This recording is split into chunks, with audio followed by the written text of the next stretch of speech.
अक्सर आप वीडियो में देखते होंगे कि एक प्रेमिका प्रेमी के घर पे आकर हुड़दंगई करती है, दबंगई करती है।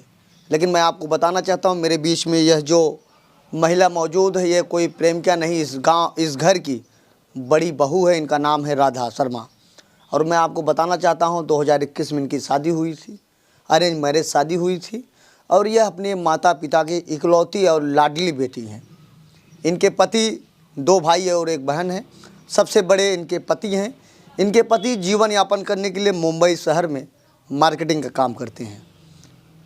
जब यह इनका शादी होता है, जब यह अपने घर पे आती हैं तो 1 हफ्ता यहाँ रहती हैं। जो पति पत्नी का संबंध रहता है उस तरीके से एकदम नॉर्मल रहता है। उसके बाद यह यहाँ से चली जाती हैं। और मैं आपको बताना चाहता हूँ, जब यह कुछ समय के बाद जब यह मुंबई जाती हैं, मुंबई के बाद इनके पति का डिमांड आता है। फिर इनके जो राधा के पिता हैं एक फ्लैट खरीद कर देते हैं। फ़िलहाल फ्लैट राधा के पिताजी के ही नाम पे है। यह 3 दिन हो गया लगभग। यह महाराजगंज थाना क्षेत्र के उमरी कला गांव है। यह 3 दिन से इस घर पर आकर बैठी हैं। और मैं आपको बताना चाहता हूँ, इनके जो पति के जो माता पिता, इनके सास ससुर ताला मारकर यहाँ से कहीं चले गए हैं। गांव वालों के मुताबिक कहना है कि वह इस गांव के बहुत सम्मानित व्यक्ति हैं। लोग उनका बड़ा सम्मान करते हैं। लेकिन एक तरफ बहू ही उनके खिलाफ धरना देकर बैठी है। आइए जानने का पूरा प्रयास करते हैं। और मैं आपको बताना चाहता हूं, महाराजगंज की पुलिस कल आई थी, इनके साथ ज़बरदस्ती कर रही थी, इनको यहाँ से भगाने का पूरा प्रयास कर रही थी। लेकिन फिर किसी पत्रकार महोदय द्वारा थाने पे फ़ोन किया गया और बात किया गया। बाद में यहाँ से महाराजगंज की पुलिस चली गई। एक तरफ राज्य की सरकार और केंद्र की सरकार लगातार बेटी पढ़ाओ बेटी बढ़ाओ का नारा देती है, वहीं दूसरी तरफ एक बहू और बेटी न्याय के लिए अपने घर में रहने के लिए अधिकारियों के बीच में चक्कर काट रही है। क्या नाम है आपका? राधा शर्मा। राधा जी, यह विवाद कहाँ से बढ़ गया और आप यहाँ बाहर क्यों बैठी हैं? और गांव क्या नाम है? ये उमरी कला है। ये विवाद ऐसे है कि मैं इनके साथ रहना चाहती हूँ। किसके साथ रहना चाहती हैं? अपने पति के साथ। क्या नाम है आपका? चंचल शर्मा। चंचल शर्मा से आपकी शादी 2021 में हुई थी। तो जब शादी के दिन आप यहाँ आए थे, जब आपकी विदाई घर से हुई थी, तो यहाँ एक जो पति पत्नी का रहता है वो सही था जी। तो ये बात कहाँ से बिगड़ने लगी आपका और इसके बाद इतना बड़ा विवाद हो गया कि आप धरने पे बैठ गई यहाँ पर? मैं मुंबई गई थी। ये मेरी शादी 5-6 दिन हुए, मैं चली गई। उसके बाद इनका घर बनाने में मेरे पापा ने पैसे दिए हैं। इन्होंने कहा कि जब घर बन जाएगा तो आपको इधर लाया जाएगा। तो फिर मुझे 7-8 महीने जब जाना मायके तो लाना जल्दी नहीं होता है। तो मैंने इनसे कहा कि मुझे अपने साथ कुछ समय दे दीजिए। 5 दिन के लिए ये ससुर यहाँ आते थे गांव में। तो इन्होंने कहा मेरे पास इतना वो नहीं है राधा कि मैं कहा ठीक है, मैं अपने पापा से पैसे लेकर के मैं आपके पास आते। तो मेरे पापा ने मुझे जाने के लिए पैसे दिए। तो 1 महीने रही भाड़े के मकान में। फिर बोले कि 2-3 महीने राधा रखूँगा, उससे ज़्यादा नहीं रखूँगा। अब मुझे भी तो समय चाहिए था उनके साथ। उसके बाद कहें कि आप अपने पापा से कह दीजिए एक फ्लैट खरीद के दे दे रहा था, उसमें आप हम दोनों अच्छे से रहेंगे। तो ये बात हुई कहाँ थी? ये यहीं हुई थी कि उस मुंबई में हुई थी? कहाँ पर? मेरे और उनके हस्बैंड के बीच में हुई थी। आपके हस्बैंड के बीच? जी। एक बार मेरी सास ने भी कहा था राधा अपने मम्मी पापा से कह दो घर लेकर के दे दें, वहाँ रहेंगे। वो कहते हैं ना कि शैतान का वो कुछ कहावतें मेरी सास ने मुहावरे कि क्या करोगी रख के पैसा। मम्मी ने कहा ऐसा कोई बात नहीं, हमारे पास इतना पैसा नहीं है, बेटी की शादी कर दी है। मेरे पापा ने ऊपर से कर्जा लेकर के घर लिया। अब वो बोल रहे हैं कि तुम अपने नाम पे करो। तो मुझे कहें कि राधा कल को मेरी बहन की शादी होगी तो मैं इसके ऊपर लोन लेना चाहता हूँ। मैंने कहा ये नहीं हो सकता, मैं अपने नाम पे नहीं, जिसका प्रॉपर्टी है कल को उनको कोई नहीं करेगा तो उनको करेगा कौन? अच्छा राधा, ये बताइए, आप बता रहे हैं कि आपके पति और आपके जो सास ससुर हैं आपके ऊपर अपहरण का मुकदमा दर्ज कराए थे मुंबई में। उसके बाद वहाँ कोर्ट में आप गए, तो कोर्ट में क्या बातचीत हुई और वो विवाद अपहरण वाला बात कैसे आया कि आप वास्तव में अपने पति का आप अपहरण करवाई थी? जी नहीं, हमने अपहरण नहीं करवाया। ऐसी बातें, छोटी सी बात के लिए हमारी झगड़ा हो गए थे। मैं गुजरात में थी, ये मुंबई थे। तो इन्होंने कहा मेरे मम्मी पापा से कि मैं नहीं रहना चाहता घर, तुम अपनी बेटी की कहीं और शादी कर दो। तो मम्मी ने कहा ऐसा नहीं होता है। तो फिर ताला मरा गया, कह नहीं रहना चाहता हूँ, किसे दो चाबी वो बता दो। ताला मरा गया। तो उस दिन से मुझसे बात करना सब कुछ बंद कर दिए। छोटी बात के लिए झगड़ा। आप बता रहे थे कि आप अपने पति को रिक्शे में बैठाई और आप आपका वो आरोप लगा था आप उनका गला दबा, लेकिन आपका भी तो गला कई बार दबाया था, आप बता रहे हैं। घर में कई बार हमारी छोटी बोटी भी झगड़ा होता था तो दबाते थे। मैंने अपने मम्मी पापा को कभी नहीं बताया। नहीं, जब ऑटो रिक्शा में जब आप अपने घर पे जब लेकर गए जहाँ आपके मम्मी पापा हैं, वहाँ आपके पापा मारने झुके तो आपने रोक दिया, उनको मारने नहीं दिया। बता रही हूँ सर, मैं इनसे जब मुझे वहाँ तो मेरे माँ बाप से जब यहाँ पे हमारी शादी हुई थी तो हमने 1 महीने के लिए इन लोगों ने ड्यू लिया। प्रधान जी और मेरे सास ससुर से मेरे पापा ने यहाँ आकर के किया, 1 महीने का ड्यू लिया कि हम अपने बेटे को समझाएंगे। फिर मेरे पापा ने कहा आपका 1 महीना पूरा हो गया, बताइए क्या करना चाहते हैं। तो बोल रहे हैं मुझे मेरे बेटे से पूछो। तो हम मुंबई गए, मैं उनसे बोली मेरा फ़ोन ना उठाना, बगल वाली से करवाना, हर चीज़ करवाना, तो भी वो कोई आंसर ना देना। तो मेरे पापा ने फ़ोन करके उनको बुलवाया, मतलब दूसरे की आवाज़ निकाल करके कि मैं बोल रहा हूँ ये आप आ जाइए। तो वो आए, तो मैं उनको लेकर के वो जा रहे थे कटने, कहन कि तुम, वो बोले भी हैं कि अगर वो सामने लड़की आएगी तो मैं कट के मर जाऊंगा। अच्छा, ये आपके पति आपको धमकी देते हैं कि मैं मर जाऊंगा जब तुम आ जाओगे? हाँ, मुझे हरदम धमकी देते हैं कि मैं मर जाऊंगा। मैं कहा क्यों? कहते हैं मैं तो परेशान आ गया, बचपन से ही मैं दुख करता रहा, उसके बाद ये प्रॉब्लम, माँ बाप को देखूँ तुमको करूँ। मैं कहा ऐसा क्यों है? कहाँ तक पढ़ाई लिखाई राधा आपकी हुई है? बीकॉम। आपके पति कहाँ तक हुई है? उन्होंने भी बीए किया है, बीकॉम। और इसके बाद मार्केटिंग काम करते हैं? जी, मार्केटिंग। किस कंपनी का? Britannia company. अच्छा, जब मुंबई आप गई थी, जब वहाँ रह रहे थे, कितने समय तक रिश्ता बढ़िया चल रहा था, एक हंसता खेलता हुआ हाँ, परिवार? ये जनवरी से बिगड़ा। जनवरी में ये हुआ कि ये अपने मम्मी पापा के यहाँ है, मैंने कहा मैं भी चलूँगी। तो इनके मम्मी पापा ने शर्त रखा कि राधा आएगी तो 5-6 महीने यहाँ रहेगी, अब खुद का घर हो गया तो राधा हम नहीं आएगी यहाँ पे। मैंने इनसे पूछा ऐसा क्यों आपकी मम्मी पापा? कहन इसीलिए मैं तुम्हें 10 दिन के लिए तुमको नहीं लेके गया। अच्छा राधा, आपको भी पीड़ा भी होती होगी कि मुझे मीडिया के सामने आना पड़ रहा है, अपने ही घर पर, अपने ही घर में रहने के लिए, अपने सब पति के और ससुर का भी इज्जत देखना पड़ रहा है, और एक तरफ वो आपको भगाना मैं ये नहीं चाहती थी कि मीडिया कर रहूँ, ये करूँ। मैं सोच रही थी सुलझ जाए, समझ जाए, सास ससुर समझे मुझे, जो भी है मैं गलती भी मांगने के लिए, क्षमा भी मांगने के लिए तैयार हूँ। किस बात की गलती? नहीं भी हुई तो भी, क्योंकि रिश्ता चलाने के लिए इंसान को झुकना पड़ता है। ये बताइए, आपके पापा को भी बड़ी पीड़ा होती है कि आप उनकी इकलौती हैं और आपके लिए दर दर भटक रहे हैं? मेरे माँ बाप तो हमारे लिए परेशान ही हैं।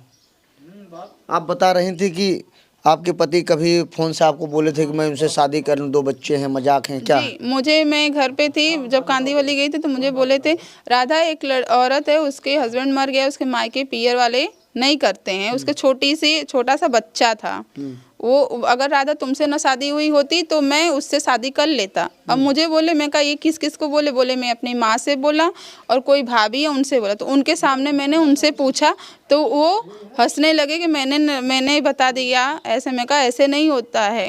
अच्छा, कभी आपको राधा लगा, क्योंकि आप एक पढ़ी लिखी हैं, पढ़े लिखे व्यक्ति समाज में बोलते हैं, सारी बातों को बोलते हैं, क्या आपको लगा कि आपके पति कहीं किसी से कोई अफेयर है, कोई बात या कोई चीज़, कभी हमसे दूरी बनाना या कोई बात रखना, कभी ऐसा महसूस हुआ होगा आपको जो बताना चाहती हैं कैमरे पर? हो सकता हो उनका, ऐसे मैं कह नहीं सकती, उनके साथ ज़्यादा समय रही नहीं हूँ। 6 महीने मुझे नहीं देंगे समय, कोई भी औरत रहेगा मेरी जगह कुछ भी वो सोच सकता है। कभी फ़ोन ऑन में आप मैसेज चैटिंग वोटिंग कभी आया तो फ़ोन आपको ना दिखने देना? नहीं, मैं कभी इतना भी इंटरेस्ट नहीं रखती थी कि उनका फ़ोन चेक करना हर लड़कियों की तरह मेरा नहीं था। कहते मैं पूजा पाठी हूँ, मैंने कहा ठीक है, मैंने बहुत उन पे ट्रस्ट किया। किस भगवान को मानते हैं? कान्हा जी को। कान्हा जी को। ये बताइए, अब आप क्या चाहती हैं? और पुलिस भी आई थी महाराजगंज की? कल पुलिस आई थी, मैं गई थी महाराजगंज थाने, बड़े थाने पे, तो उन्होंने यहाँ पे वो क्या कहते हैं, चौकी प्रभारी, हाँ चौकी पे फ़ोन किया तो उन्होंने फ़ोन नहीं उठाया और उन लोगों ने शायद इन लोगों को बता दिया कि वो गए थे वहाँ करने के लिए, तो वो आ भी नहीं रहे थे। कहते हैं तुम्हारा मैटर ये है, सास ससुर का है तो सास ससुर नहीं रखेंगे। मैं कहा आप चलिए तो सही, एक बार कहिए तो सही, मैं यहाँ की बहू हूँ। तो उन्होंने कहा देखो आपको यहाँ से जाना चाहिए, वहाँ मैटर हुआ है तो तुम यहाँ आकर के नहीं रह सकती, तुम दबाव बनाओगी सास ससुर के। मैं कहा मैं दबाव नहीं बना रही, वहाँ का मैटर है तो वहाँ दिखाई दे। पुलिस क्या कर रही थी? हटाओ हटाओ यहाँ चलो। हाँ, कल ओसीओ रात को लेकर के आए थे, 2 बार पुलिस लेके आए, एक बार 112 नंबर पे 2 फोन करके लेके आए थे, फिर रात को ओसीओ लेके आए थे। कहते आप यहाँ नहीं रह सकती, आप अपना सामान लेके आप चले जाइए, सास ससुर पे नहीं रह सकती हो। एक तरफ सरकार कहती है बेटी पढ़ाओ बेटी बढ़ाओ, क्या आपको लगता है महिलाओं को सम्मान हो रहा है? ये सम्मान हो रहा है। यहाँ के गांव से मैं यही अपील करूँगी, मुझे न्याय मिले, मैं रहना चाहती हूँ इनके साथ और यहाँ सारी सबकी बहू बेटियाँ, क्या इनकी बहू बेटी की इज्जत है, दूसरे की बहू बेटी की इज्जत नहीं। मैं इतने दिन से बैठी हूँ, कोई मुझसे पूछता है क्या करना है? मैं इतने दिन से प्रधान जी से कह रही हूँ और मेरे सास ससुर से कि घर में हो जाए 4 लोगों के बीच में बात, वो सही रहे। जबकि मेरा सारा सामान यहाँ, टीवी है, फ्रिज इस घर में सब है, इन्वर्टर है यहाँ पे, ऐसा कोई नहीं है कि नहीं करवाया गया। राधा जी ये बताइए, आप अभी कैमरा जब आप था, आप बता रहे थे आपसे बार बार आपके पिताजी से पैसे की डिमांड कराना, एक एक डिमांड को रखना कि ये चाहिए। उन्होंने मुझे ये भी कहा, राधा अपने पापा से कह दो कि मुझे बाइक दिलवा दें। मैंने कहा क्यों? आपको 1,25,000 जब नगद केस आपके पिता ने लिए थे, गाड़ी का भी लिए थे। कहें मुझे पता नहीं। मैं कहा अपने पिताजी से पूछिए, हर वक्त मैं अपने पापा से पैसे नहीं मांगूंगी। आप देखो, एक लड़की की शादी हो जाती है तो वो पूरा हक उसका पति, चाहे जिसमें नमक रोटी खाए, जैसे भी रहे, वो लड़की रहती है उसके साथ। तो बार बार वो अपने मायके पे डिपेंड क्यों रहे? अच्छा राधा, तकलीफ तो बहुत होती होगी कि आज मैं कहाँ से और कहाँ चली आई। ये बात तो सही है। मैं आप पढ़ी लिखी हैं, आप समझ रही हो सारी बात। इसी बात को तकलीफ है कि ऐसे इंसान मुझे क्यों नहीं समझ रहा है। मैं उनको इतना समझ रही हूँ कि सुनो, नहाने का बनवा लीजिए, बिट्टी की शादी करना है तो पैसे जमा करो, हर एक अच्छी बात समझो, पर इन लोगों को बुरी लगती है। कहती है मेरे साथ तुम चाहती हो कि मेरी बेटी यहाँ से कब चली जाए, कब नहीं, ऐसे मुझे आने के बाद बोली। कभी मैंने ज़िंदगी में सोचा नहीं था। अच्छा, ये जब आप आई तो आपके सास ससुर थे घर पर? नहीं, जब मैं आई थी तो नहीं थे, मेरे ससुर वहाँ थे। मुझे देख करके तुरंत आए, ताला मारे। मेरी सास वहाँ से आई, यहाँ पे बैठ गई तो कहते नहीं आई अंदर। तो अब आप क्या करेंगे? कार्रवाई कराएंगी अब जी पुलिस की? जब नहीं सुना जा रहा है, इनसे बात कह रहे हैं कि हम समझौता करने के लिए तैयार नहीं, हमारे बेटे आएंगे, वही हमारे बेटे तुमको नहीं रखेंगे। एक बहू ही दुश्मन बनने जा रही घर की। जबकि वहाँ पे इन्होंने केस में क्या लिखवाया गया, मुझसे क्यों उठाया गया, तो तलाक लेने के लिए मुझे उठाया गया जी। झूठा केस लगाया गया, जबकि ये मुझे पहले से ही नहीं रखना चाहते हैं जी। कहीं कहीं कोई बात है लगता है। जी। मुझे खुल के बताएं क्या? मैं तो मेरी शादी हुई, मैं भाग के शादी नहीं की और पूछ के और सबकी सहमति से मेरी शादी हुई अच्छा है। राधा, जब आपकी देखुआरी हो रही थी इस घर के लिए, बहू आपको बनाया जा रहा था, तो क्या आप अपने पति से अकेले में मिली थी, बात की थी? नहीं, हाँ। मैं इनसे नहीं बात की थी और लड़के ने मुझे देखा था वीडियो कॉल पे। फिर मेरी फरवरी में 24 फरवरी को छोटे देवर हलचल के द्वारा मेरी बात उससे होती है। वो दिन छुट्टी का दिन था, 14 फरवरी को। मैंने उनसे पूछा कि आप अगर किसी और से प्यार करते हैं, कोई आपके ऊपर दबाव बनाता, मुझे बता दीजिए, मैं खुद शादी के लिए मना कर दूँ। कहना ऐसी कोई बात नहीं, परिवार को पसंद, जो मेरे नसीब में लिखा है वो मुझे मंजूर है जी। मैं कहा फिर कल को ये ना हो कि आपके ऊपर कोई दबाव बनाया या कुछ बात हो। कहें नहीं ऐसी कोई बात नहीं। तब से हमारी उनसे बात होती थी।